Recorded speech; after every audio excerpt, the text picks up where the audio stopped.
बहुत खुशी आम विजु बाबू बरपुत्र थे ओडिशा को ना खोली बाट देखई कि आम आज जाके मार्केट में बुली पारुचु से आसे विजु बाबू को मुंडे की बुलुचु। जय सुभाष जय विजु बाबू जिंदाबाद जिंदाबाद। मुझे 25-30 वर्ष लगा से बीजेडी अच्छे विजु बाबू को पूरा देखी ओडिशा बोली कि बाहर स्टेट रे भी जानी नथिले विजुवासी ओडिशा ना फिटै आज्ञा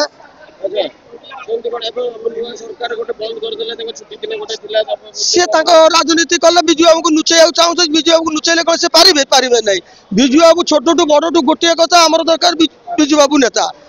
से स्वर्ग द्वारा रही भी लोक जगह को पचार छुआ को पचार से मुख्यमंत्री कौन चलना विजु बाबू विजु बाबू पुआ नवीन पट्टनायक जहाँ को पचार नती कहे केवे भूलिबे चांस नहीं भूलिबे नहीं अशांति होती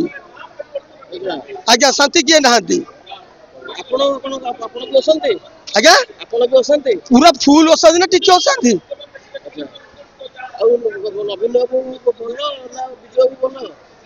विजु बाबू भल विजु बाबू पुत्र नवीन बाबू भल हे कुए भल हे नवीन बाबू भी भल विजु बाबू जहाँ कर नवीन बाबू से बाबा साहब ज्यादा कर भल हो।